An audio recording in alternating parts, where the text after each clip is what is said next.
Namaste. Greetings, all of you.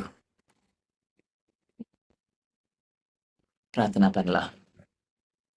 எல்லாம் வல்ல பரபிரமனுக்கும் அனைத்து ஆன்மீக குருமார்களுக்கும் ஒளி வடிவமானவர்கள் மேன்மையானவர்கள் அனைவருக்கும் குணமளிக்கும் தேவதைகள் மந்திரிமார்கள் அனைவருக்கும் நன்றி உணர்வுடன் நல்லாசைகள் வேண்டுகிறேன். தெய்வீக உதவிக்காக, தெய்வீக ஒருங்கிணைப்பிற்காக, தெய்வீக பாதுகாப்பிற்காக முழு நம்பிக்கையுடன் வேண்டுகிறேன். இறைவா நன்றி சொல்கிறோம். மூச்சு வெளியில விடுங்க. Gently open your eyes. நமஸ்தே. யாரை மன்னிக்கிறது தெரியலாம்ல. இப்போ அது குறையுது அவங்களுக்கு. கொஞ்ச நாளா நம்ம மன்னிக்கிறது அப்படி சொல்ல முடியாதுல்ல.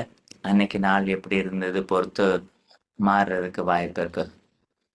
நம்ம ஒவ்வொரு நாளுக்கு ஒவ்வொரு சூழ்நிலை எடுத்து மன்னிக்க முயற்சி செய்யும் போது, மன்னிக்கும் போது நான் சொல்லல, மன்னிக்க முயற்சி பண்ணும்போது நம்ம கவனம் அதிகமா எங்க வைக்கிறோம்?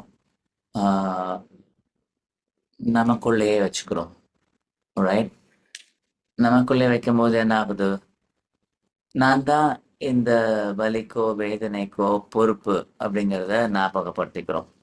அதனால்தான் அவங்க என்ன செஞ்சாங்க, அவங்க பிரச்சனை பத்தி நம்ம பேசுறதே கிடையாது. சூழ்நிலை பத்தி பேசினா கூட அதுக்கு யாரு காரணம்ங்கிற டாபிக் உள்ளே நம்ம போறது கிடையாது. பிரச்சனை இருக்குங்கிறத ஒத்துக்கிறோம் இல்ல. பிரச்சனை இருக்கு, இது யார் உருவாக்குனா, உன்னால தான் என்னால் தான், அதுக்கு நம்ம போறது கிடையாது. பிரச்சனை இருக்குங்கிறத எப்படி தெரிஞ்சுக்கிறோம்? நம்ம மூச்சு விடுறது மாறுது, தலை வலிக்குது, மனசு பாரமா இருக்குது, உடல் வேதனையில வலியை அனுபவிக்குது, சில நேரம் எரிச்சல் கோபம் கூட வருது, கடினமான வார்த்தைகள் வெளியில வந்துடுது. அப்படின்னு அர்த்தம் இவ்வளோ வலி உடம்புக்கு கொடுத்துருக்கோன்னு அர்த்தம். இதுல யார போய் நியாயப்படுத்தீங்க? நியாயப்படுத்துறதுக்கு ஒன்றும் தப்பு அவங்க செஞ்சிருந்தா கூட உங்க உடல் இந்த மாதிரி உணர்வுகளையும் வலியும் அனுபவிக்குது அப்படிங்கிறது உண்மைதானே இல்லை? அதை மறக்க முடியாது. அப்போ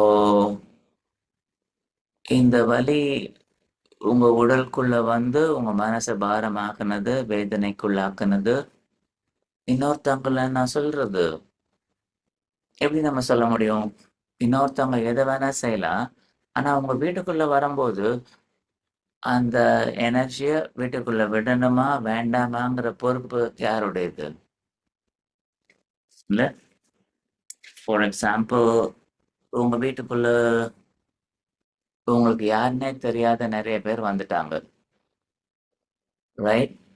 அந்த வீட்டை விட்டு வெளியிலும் போக மாட்றாங்க, உங்களை கூட சண்டை போடுறாங்க. அப்ப எப்படி இருக்கும் உங்களுக்கு? உங்களுக்கு யாருன்னே தெரியல, ஆனா உங்களை வந்து காயப்படுத்துறாங்க உங்க வீட்டுக்குள்ளே. நல்லா இருக்காதுல்ல? என்ன பண்ணுவீங்க? அவங்கள வெளியில போறதுக்கு சொல்வீங்க இல்ல, முயற்சி எடுப்பீங்க. அடுத்தது என்ன பண்ணுவீங்க? அடுத்தது உங்களால முடியலன்னா யார்கிட்டயாவது உதவி கேட்பீங்கல்ல. இங்க இது மாதிரி ஆட்கள் எல்லாம் இருக்காங்க, அவங்க அவங்கள முதல்ல வெளியில அனுப்புங்க, அதுக்கு உதவி செய்யுங்க, எனக்கு என்னால சொல்லி பார்த்து முடியல அப்படி சொல்றீங்க இல்லையா? அப்படிதானே? அவங்க அவங்கள உங்களால வெளியில அனுப்ப முடியலங்கிறதுனால அவங்க அங்கே இருந்துட்டு போட்டும் அப்படி சொல்றீங்களா? அவங்க உங்களுக்கு தெரியாதவங்க, உங்களுக்கு கஷ்டமும் வேதனையும் வேற கொடுக்குறாங்க. அப்ப திரும்பி அவங்க நீங்க சொல்லியும் அவங்க வீட்டுக்கு விட்டு வெளியில போல. அப்போ அவங்க இருக்கட்டும் சொல்வீங்களா? மோஸ்ட் ப்ராபபிலி மாட்டோம்ல. அன்டில் அன்லெஸ் அந்த ஆளுக்கு உடம்பு சரியாம இருந்து புத்தி சுவாதீனம் இல்லைன்னா தான் அதை செய்யறதுக்கு வாய்ப்பு இருக்கு இல்லையா? யா. ஓகே, செய்தி என்னது? அந்த ஆளு வேண்டாத விருந்தாளி வேற எதுவும் கிடையாது, எண்ணங்களும் உணர்வுகளும் தான். அந்த எண்ணங்கள் உணர்வுகள் எந்த கிடையாது. அப்பனா உங்களுக்கு தெரிஞ்ச ஆள் கிடையாது. ஆனா தெரியாத ஆளு. தெரியாத ஆள்னா என்னது? மத்தவங்கட்ட இருந்து வந்ததுன்னு சொல்ற மாதிரி. அவங்களால தான் நான் கோவப்பட்டேன்னு சொல்றீங்க இல்லையா? அப்ப அவங்களோட நெகட்டிவ் தாட் உள்ள வந்துடுச்சு. அப்போ அந்த விருந்தாளி நீங்க கூப்பிடல. அப்ப வெளியில அனுப்பணும் இல்லையா? வெளியில அனுப்ப தெர்ல. அது வந்திருக்கணும் தெர்ல. அப்போ நீங்க என்ன பார்த்துட்டு இருந்தீங்க? டிவி சீரியல் பார்த்துட்டு இருந்த மாரி ஆயிப்போச்சு. பார்த்துட்டு இருக்கும்போதே, உள்ள இருக்கிற ஆளு ஏதோ தூக்கிட்டு ஓடுன மாரி. அவர் அங்கேயே தங்கிடுச்சு. அப்போ உங்க பிரச்சனைய ஜாஸ்தி பண்ணி விட்டுருது அது.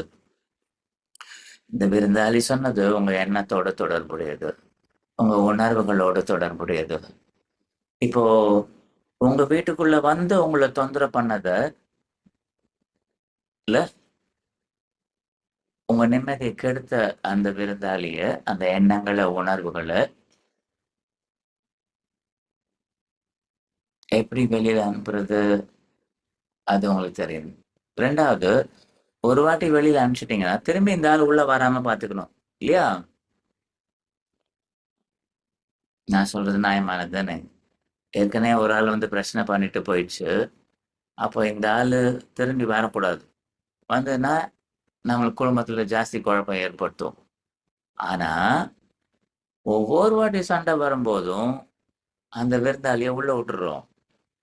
உன்னால தான் பிரச்சனைன்னு சொல்லும்போது, அவர் வீட்டுக்குள்ள வந்து உட்கார்ந்துருது. வெளில போமாட்டுது. அதனால தான் உங்களுக்கு வேதனை வருது. நான் சொல்றத கற்பனை பண்ணி பார்த்தா உங்களுக்கு எப்படி இருக்கும்? அந்த தேவையற்ற எண்ணங்களும், உணர்வுகளும் ஒரு விருந்தாளி மாரி வந்து உங்க உடலுக்குள்ள உட்கார்ந்து, உங்களுக்கு நோய கொடுக்குற அளவுக்கு விட்டுட்டு, அந்த விருந்தாளி சொல்றது யாரு? விருந்தாளி இல்ல. தேவையற்ற விருந்தாளின்னு வச்சுக்கோங்க. அழை அழைக்காம உள்ள வந்த ஒரு விருந்தாளி. கோவம், எரிச்சல் கொண்ட எண்ணங்கள். அத வெளியில தள்ள தெரியலன்னா, அது என்ன பண்ணும்? இந்த ரோட்ல படுத்திருக்கிற ஆளு வீட்டுக்குள்ள வந்து உங்க வீட்ல படுத்துருச்சு. நீங்க ஒண்ணும் சொல்லலன்னா என்ன பண்ணும்? கூட 5 பேர கூப்பிடும். இல்லையா? "டேய்! இந்த வீட்ல இருக்கிற ஆளு ரொம்ப நல்லவங்கடா. நம்மள ஒண்ணுமே சொல்லல. இன்ஃபாக்ட் சாப்பாடுலாம் போடுறாங்க." சாப்பாடு போடுறதுக்கான அர்த்தம் என்னது? அது கோவத்துல வந்த ஆளு. நீங்க கோவத்த உணர்வ திரும்ப ஏற்படுத்துறீங்க. நீங்க கோவம் உணர்வ ஏற்படுத்தின உடனே, அந்த கோவமான எண்ணங்கள் விருந்தாளி மாரி வந்ததுக்கு நீங்க சாப்பாடு போடுற மாரி ஆயிடும். நல்லா கொழு கொழுன்னு ஆயிடும். அப்ப பக்கத்துல இருக்க 10 பேர கூப்பிடும்.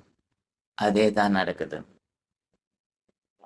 தேவையில்லாத ஆள வீட்டுக்குள்ள கூப்ட்டு, சாப்பாடு போட்டு, கொழு கொழுன்னு ஆக்கி, அது மூலமா வேதனை அனுபவிக்கிற புண்ணியவானுக்கு என்ன சொல்றது நம்ம?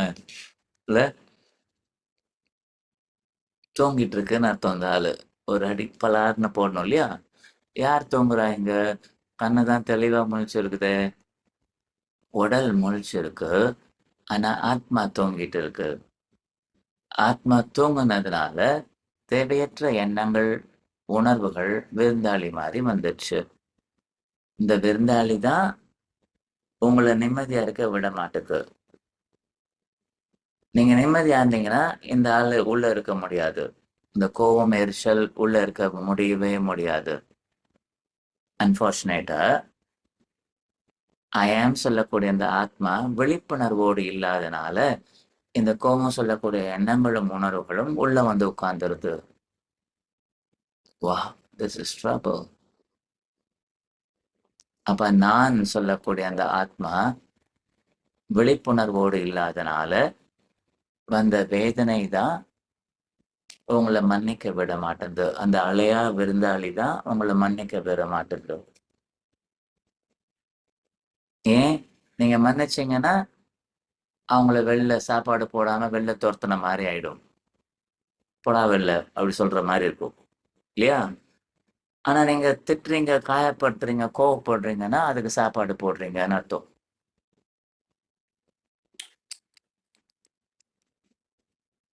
இப்போ கற்பனை பண்ணி பாருங்க. நீங்க மத்தவங்கள குறை சொல்லக்கூடிய குணமுள்ள ஆளா இருந்ததுன்னா, இந்த விருந்தாளிய உள்ள வச்சு சாப்பாடு போடுற ஆளா இருந்தீங்கன்னா, உங்க மனசு எப்படி இருக்கு பாருங்க. இன்னும் மத்தவங்கள தான் குறை சொல்ல போறீங்களா? திரும்பி யோசிச்சு பாருங்க. ம். புத்திசாலித்தனம் கிடையாது இல்ல? இப்ப என்ன பண்ணலாம்? இந்த ஆள வெளியில சொல்லணும். இல்லையா? அதுக்கு நான் என்ன செய்யணும்? ஆத்மா முழிச்சுக்கணும். ஐ ஆம் அவேக் சொல்லுங்க. இன்னொரு வாட்டி சொல்லுங்க. ஐ ஆம் த சோல். ஐ ஆம் அவேக் சொல்லுங்க. நான் ஆத்மா. நான் விழிப்புணர்வோடு இருக்கின்றேன் சொல்லுங்க. இன்னொரு வாட்டி சொல்லுங்க. நான் ஆத்மா. நான் விழிப்புணர்வோடு இருக்கின்றேன். நான் கண்ணை மூடிட்டு கவனத்தை தலைக்கு மேல கொண்டு வாங்க. மூச்சு இழுத்து மூச்சு வெளியில விடுங்க. மெதுவா கண்ணை திறங்க. ஏதாவது சிந்திக்க முயற்சி பண்ணுங்க. அப்ப ஆத்மா விழிப்புணர்வோடு அப்ப தூங்கிட்டு இருந்த ஆளு எந்திரிச்ச உடனே அந்த வேண்டாத விருந்தாளி எல்லாம் பயந்து ஓடுற மாதிரி ஓடிடும். ஒரு வேலை ஓடாம இருந்ததுன்னா இப்ப என்ன பண்ணுவீங்க? உங்க மேல இருக்கிறவரை கூப்பிடுவீங்க இல்லையா? மாடியில ஒருத்தர் இருக்காரு. யார் அவரு? நம்மளுடைய ஹையர் சோல். அவரு கொஞ்சம் நம்மளோட பெரிய ஆளு இல்லையா? அவர் இறங்கி வர்றத பார்த்தா இதெல்லாம் தட தடன்னு ஓடிடும். இப்ப இறக்கலாமா? ஹார்ட்ட தொட்டுக்கோங்க, கிரவுன் தொட்டுக்கோங்க. ஐ ஆம் த சோல் சொல்லிக்கோங்க. இப்ப சொல்லுங்க, அன்பா மேல இருக்கிறவர் அப்பா நெனச்சுக்கோங்க. இறைவா, இல்ல அப்பா அப்படி கூப்பிடுங்க. ஆத்மா, தேங்க் யூ சொல்லுங்க. Thank you for your love, your Mercy, your compassion. உங்களுடைய கருணை, குணமளிக்கும் சக்தி, அன்பை எனக்கு கொடுத்தமைக்கு மிக்க நன்றி. இறைவா நன்றி சொல்லுங்க. கீழ வாங்க. இப்ப மூச்சு உள்ள எடுங்க. அவங்கள சந்தோஷமா உள்ள வீட்டுக்குள்ள கூப்பிடுற மாரி பண்ணுங்க. இன்ஹேல்.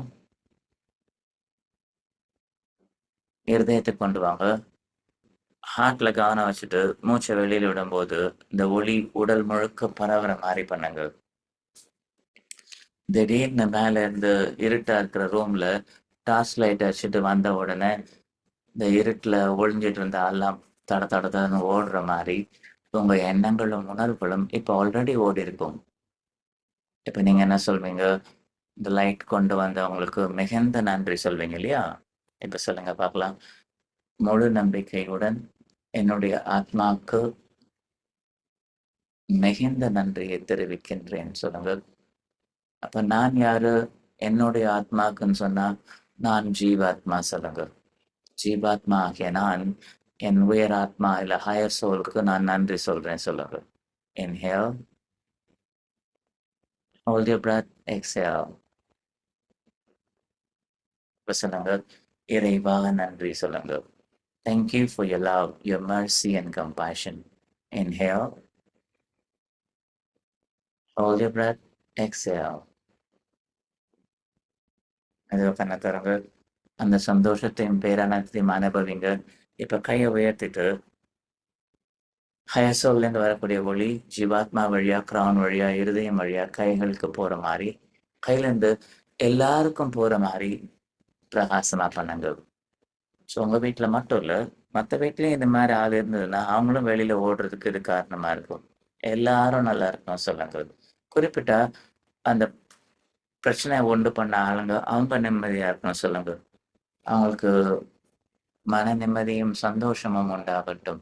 இறைவா, முழு நம்பிக்கையோடு இந்த பிரார்த்தனை சொல்றேன். அப்படியே ஆகட்டும் சொல்லுங்க. You're blessed with love. You're blessed with kindness and what is best for you. You are forgiven. வெளியில ஓடுனால மன்னிச்சுட்டேன் சொல்லிடுங்க. யார்கிட்டேருந்து நீங்க இந்த எண்ணங்கள்லாம் வந்ததுன்னு நினைச்சீங்களோ, அவங்களையும் மன்னிச்சுட்டேன்னு சொல்லிடுங்க. அவங்க வாழ்நாள் முழுக்க சந்தோஷமா இருக்கணும்னு நெனச்சுக்கோங்க. ஸோ அவங்க உங்கள பத்தி நெனைக்கிறதுக்கு வாய்ப்பே இல்ல. அவங்க நிம்மதியா இருந்தாங்கன்னா. இப்ப சொல்லுங்க. கத் கத் கத் கத் கத். மூச்சு இழுத்து மூச்சு வெளியில விடுங்க. எப்படி இருக்கீங்க? நல்லா இருக்காது? என்ஜாய் பண்ணுங்க. அப்போ கதை கேட்டா பத்தாது. கதைக்குள்ள இருக்கக்கூடிய முக்கியமான விஷயத்த புரிஞ்சுக்கணும். சிவிங் ஒன்னஸ் தான் நம்மளுக்கு இத கத்துக் குடுத்ததுங்கிறத மறந்துடக்கூடாது. அதனால திரும்பி ரிவ்யூ பண்றதுக்கான முயற்சி எடுங்க. மத்தவங்களுக்கு இந்த கிளாஸ் பத்தி ப்ரமோட் பண்றதுக்கும் சந்தோஷமா சொல்லுங்க. நமஸ்தே.